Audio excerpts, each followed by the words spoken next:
Ev bahar dê xweşbihar be.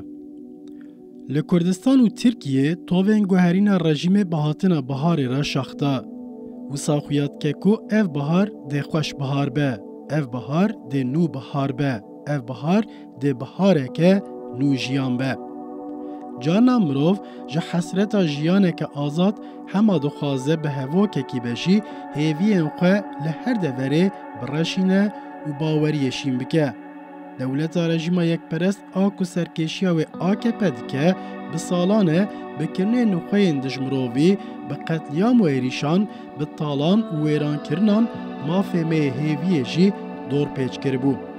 Di qesrên xwe de bi planên zêdekirina berjewendiyan hemû xwestekên civakê berteref kirin û ji bo berdewama desthilata xwe her dever bi şer û pevçûnan tije kirin.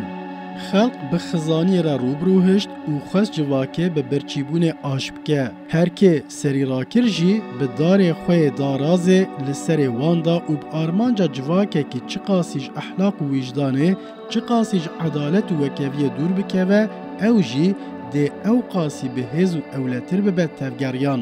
Zindan bi Kurdan, çepkir û sosyalîstan, bi rojnameger û jinan tije kir. Li ser girtiyên polîtîk, hukûqa dijminane xist meriyetê. Goristanên Kurdan talan kirin û mirovatiya mayî jî xwestin were binaxkirin. Bêguman, ev yekan taybetî bi polîtîkayên şer ên bi Kurdan re û li ser mav û destketiyên jinan kirin ku zilmeke nedît ya ciyandin. Wan armanc dikir ku rejîma wan dê bibe rejîmeke mîsogerkirî û wê bibin xwediyê mafê her zindiyekê her zindiyekî. Tişta ku hesab nedikirin, ango nedixwestin qebûl bikin jî tam divir de bi nêzbûna hilbijartinê re careke din li nava çavê wan dikeve, berxwedana Kurdan ji plan û rejîma wan, têkoşîna jinan ji ittifaq û paşverûtiya wan bihêztirin. Bi nêzbûna hilbijartinê re hê partî û ittifaqan starta xebatên hilbijartinê nedabû, gel bi xwe dest bi kar û xebatan kir û rengê hilbijartinê da diyar kirin. Kelecana gel a herî berbiçav jî di tevlîbûna Newrozê de derket holê. Herçend ji ber guherîna zagona hilbijartiniyan û alozî û nîqaş gelek çêbûbin jî herkes bi hêvî û baweriyeke xurt li benda roja çardêgulanê ye. Ya ku me eleqeder dike jî ji alozî û nîqaşên siyasetê wê de tir, ji xwe ew baweriya gel a rojekî berê rojekê rejîma ku dijminatiyê li her kesî dike bişînin û êdî hilmeke aram bistînin bi xwe ye.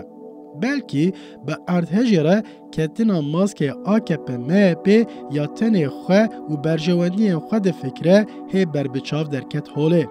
Ma çawa dernekeve, xelqê bi rojan legel bêderfetiyan bi destên xwe birîndar û miriyên xwe ji nava kavilan derxistin û hê jî aqibeta hezaran nayêzanîn. Ji ber ku derbarê erdhejê de gelek analîstên kirin, ez ê nekevim wê mijarê lê encamên erdhejê ji bona dawîbûna desthilatê bandoreke mezin be jî weke çem mînakê ku min di destpêkê de nivîsandine helbet ne ew tenê ne. Gel êdî ferq kiriye ku ev desthilat dixwaze li ser koka civakê rûnê.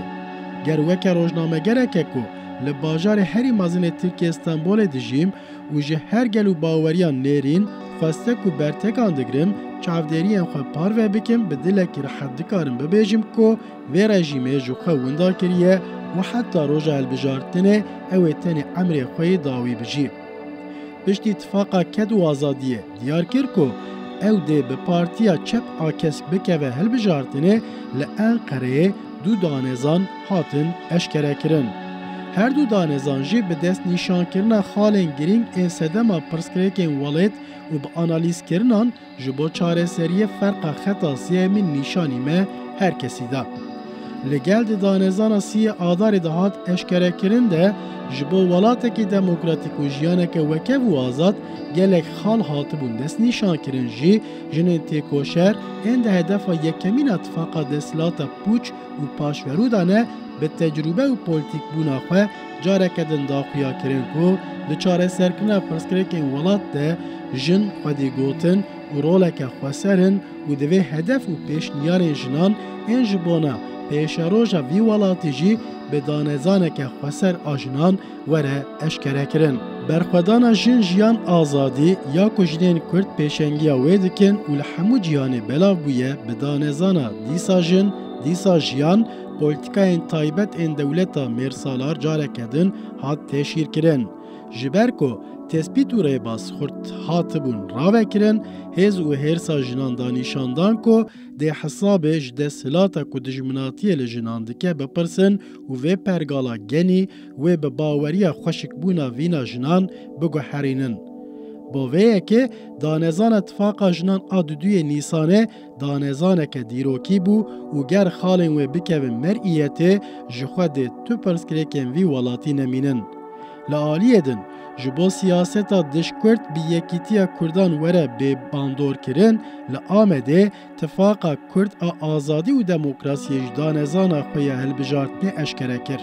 جباکور حتی روژاوا، جباشور حتی روژلات کرد برخستن بوی و برخودان خواه ریا سرکتنه ندابن میتینگران پولیتیکاین اینکار ایریش بشافتن و توندیا 3 سالان لحمو پارچان درکتیه آستا هری جور. 100 سال بره چواکو به پیمانا لوزانه ام جهف پارچه پارچه کرن و دولتان پرگالین خوالسر پارچه بونا me آوا کرن به سالانه جبونا یکتی و اتفاقا کرد نبه و کرد بیستاتو بهشتن چیش دست وان هات کرن و هیجید کن. باویه که جبونا اف رژیما زنگارگرتی بداوی ببه کتنا البجارتین یاد بین بان پارتیا چپ آکسک لترکیه چقاس اتفاقا کد و آزادی بقدر و هجابه لکردستان جی اتفاقا کرد آزادی و دموکراسی اوقاسی بنرخ و هجایه.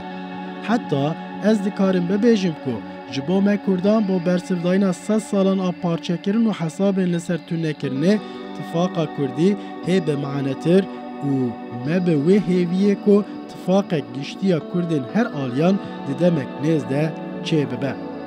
جبو انجام البجارتنان بری هر کسی لکردانه. کرد جان هاوه به حمله خواه پرگال شاش و گیش کرنه. ایدی هر کس راستیا که بیی کرد اف پرگال رژیم نکاره وره گوهرین باش دزانه. هر وها راستیا کدن آدوی وره دست نشان کرن هیا که به وینا جنان اوی پرگالا که اتفاقا خوالسر ماف و دستکتین جنان آوا بویا وندا بکه. دوی آلیده هلبت دوی فکارین ولاتی انجی باش بین فهم کرن و تفدیر جی باش بین گرتن لگر به فن و دولابان تک چوینا خواه وشیرن جی اوی دیسا لوینا کرد و تکوشینا جنان بقلبن. جبرکو لوی عرنگاری ین که خواه به و بجرک نابینن کرد و جنن. با ویه که گوتنین که من دستری دا نویسانده بون به هر آوائی در باستاره. اف بهار ده خوش بهار به، اف بهار ده نو بهار به.